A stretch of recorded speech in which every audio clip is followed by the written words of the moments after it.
This video is going to be very repetitious. I'm basically just documenting this for myself, but I guess I'll go ahead and post it.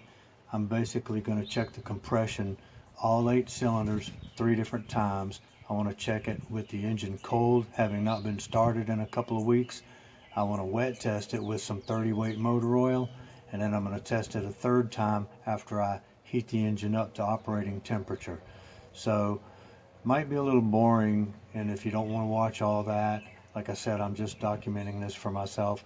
You might want to just skip forward to 17 minutes and 10 seconds or so just to see the results. Anytime you tune an engine, you should always check the compression first. If you don't have good compression, you're not going to get a good tune-up. And to check the compression, you need to bring the engine up to operating temperature before you pull all the spark plugs out. I'm gonna check the compression on this engine while it's cold, just so I can make a comparison to see how much difference it makes between a cold engine and one that's been warmed up. And be sure and twist the spark plug wires while you're pulling them out,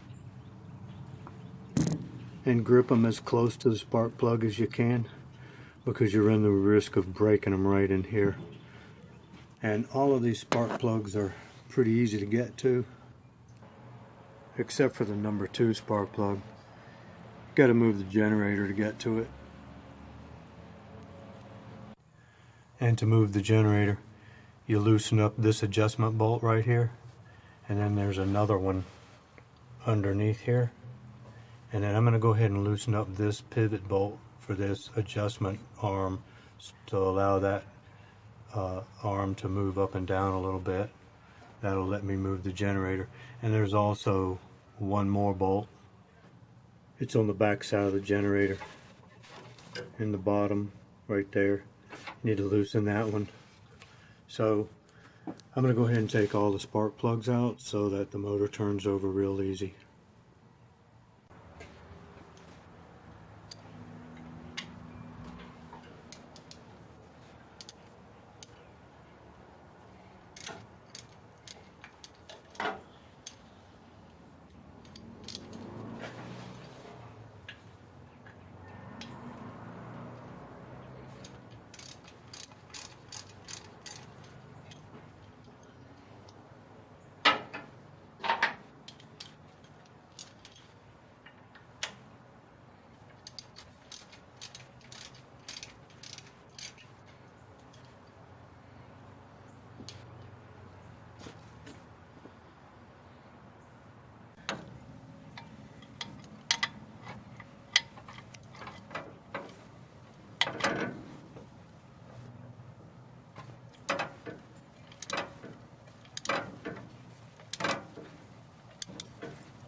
So I've got all 8 spark plugs out, and I should have mentioned before too to be careful and check the spark plug wells, make sure there's no trash in there that could fall down into the cylinder before you pull the spark plug out. Make sure it's clean. Might have to blow it out with some compressed air. And when you take the spark plugs out, leave them in the order that they came out so you know which cylinder they came out of. You want to see a light chocolate color and dry. These look slightly oil fouled and they're wet with oil. That's not a good sign. This one, the center electrode porcelain, you can see it's a little whiter than the other ones. That would indicate that this might have a vacuum leak. For some reason it's running a little bit hotter. This one's not too bad. It might be a little hot. That's oil fouled, oil fouled. And this one right here, the center electrode porcelain is white. That cylinder could likely have a vacuum leak, causing that one to run a little hot as well. And when you go to set your compression gauge up, look at the reach of your spark plug and use the correct adapter. You can see this is a 14mm short reach, and that's the correct adapter. This one right here is a 14mm also, but it's a long reach. Don't want to use that one. Cause some serious damage. You want to be sure that the throttle and the choke are fully open.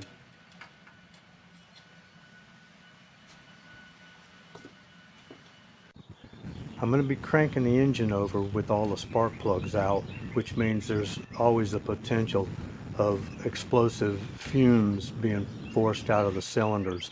And even though I'm going to be using a remote starter switch with the ignition switch inside the car in the off position, when you activate the starter motor, the solenoid also closes a circuit that sends 12 volts to the coil.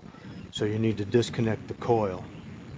And to disconnect the coil, always disconnect the small wire, the battery side, which is the primary circuit, not the secondary circuit.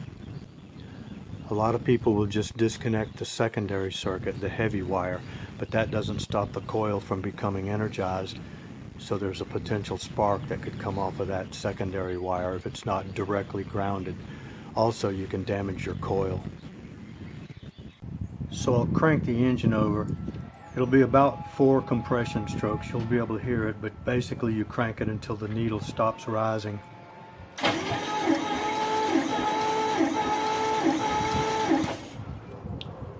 Okay, that's 120 pounds. Let's try it again.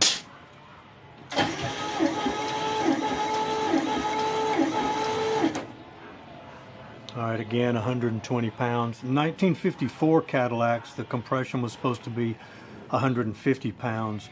In the 55 model year, the compression went to between 165 and 185 pounds. So this is low right here at 120 pounds. Now I'll do the other 7 cylinders.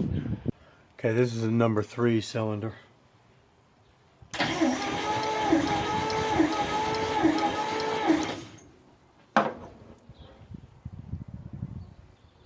About 98 pounds. Let's try it again.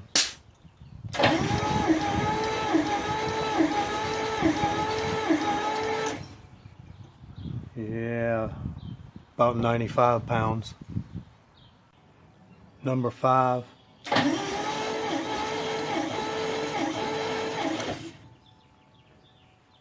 Looks like 125 pounds.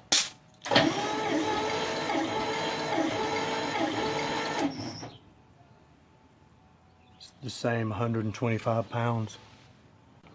Number 7 is 110.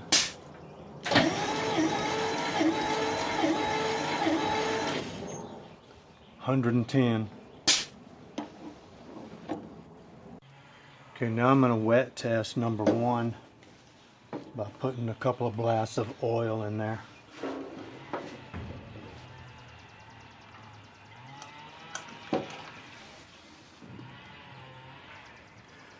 Okay, so here's number 1 wet.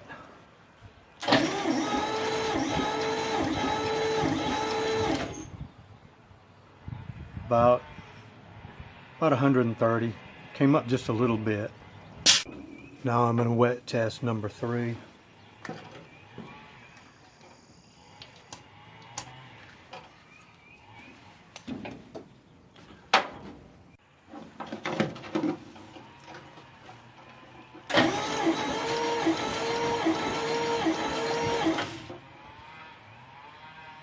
that came up to about 105 pounds, so from about 95 pounds to 105.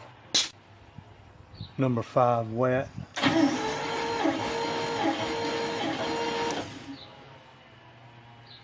Came up to 145 pounds.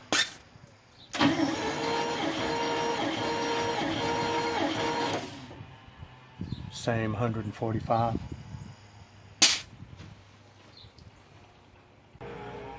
Number 7, wet.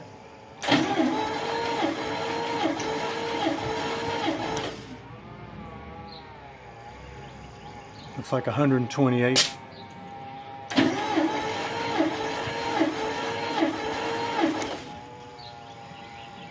Same, about 125, 28.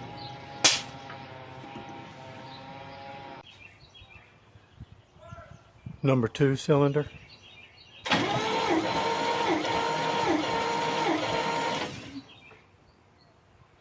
£115.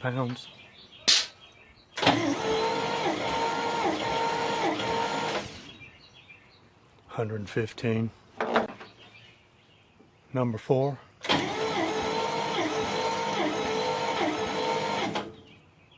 About 105.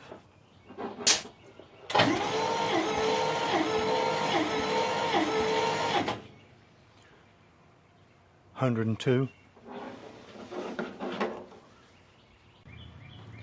Number 6.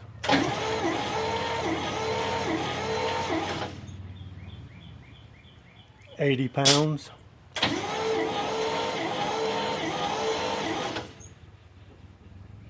And 80 pounds.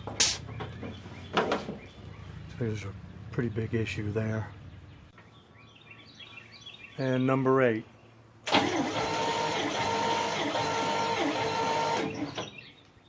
$130.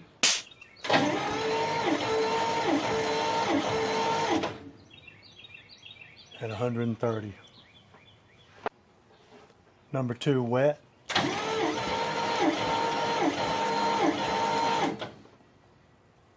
$120.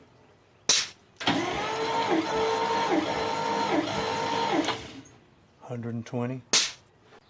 Number 4, wet.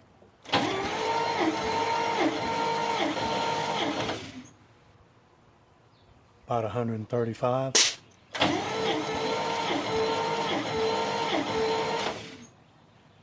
$130. Number 6, wet.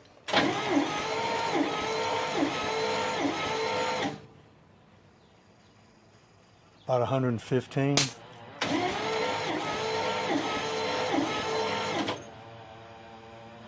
$115. Number 8, wet.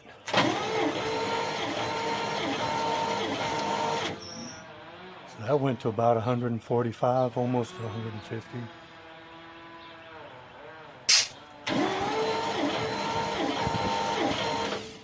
Yeah, that hit 150 there.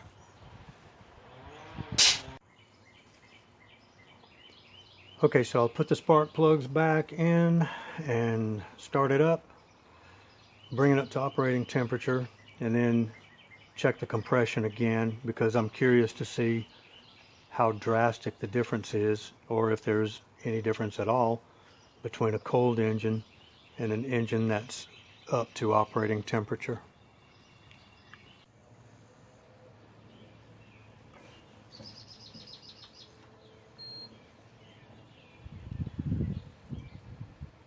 Okay, so I brought it up to around 180 and shut it off. So now it's showing it's a little hot. So let me see what that did to the compression. Here's number 1 after it's been warmed up to temperature.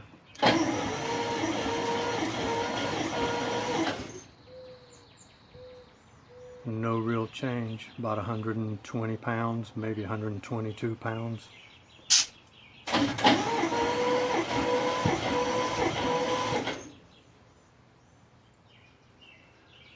Yeah, no real change.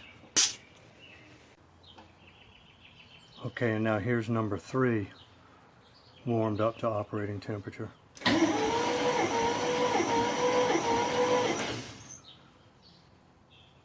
110 pounds. And here's number 5, warmed up to temperature.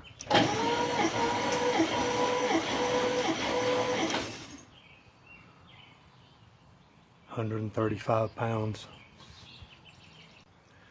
And number 7, up to temperature.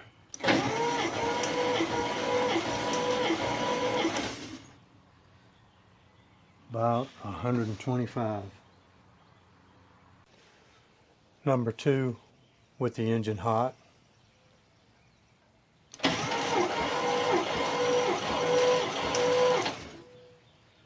About 105 pounds.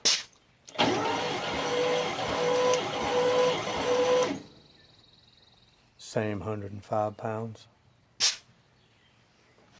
Number 4, hot engine.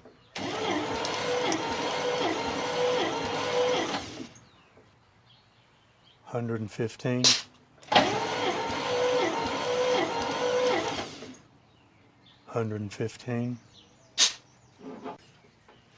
Number 6, hot.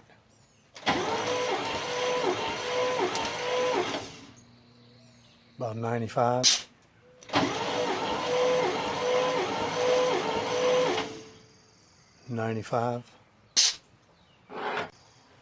And number 8 with a hot engine.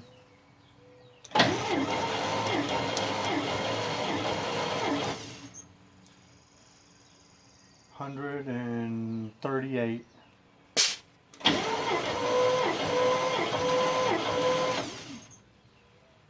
140. Okay, so here's the numbers. Down here are the hot engine numbers. You can see number 1 stayed the same at 120 from a cold compression of 120. Number 3 went up to 110 pounds from only 95 pounds cold. Number 5 went up to 135 pounds from only 125 pounds cold.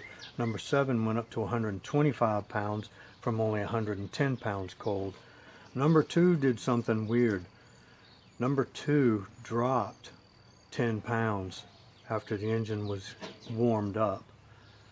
Something's weird right there. That might be, something is affected by the engine heating up. That might be a sticky valve or a valve not seating properly after the engine heats up. When I take this engine apart, that's highly suspect, number 2. Also, number 6 is highly suspect. But number 4 went up to 115 pounds from only 105 pounds cold. Number 6 went to 95 pounds hot from 80 pounds cold. Number 8 went to 140 pounds hot from 130 pounds cold. So it looks like between hot and cold, there's 10 or 15 pounds difference. You get 10 or 15 pounds more compression out of a warmed up engine than you do a cold engine.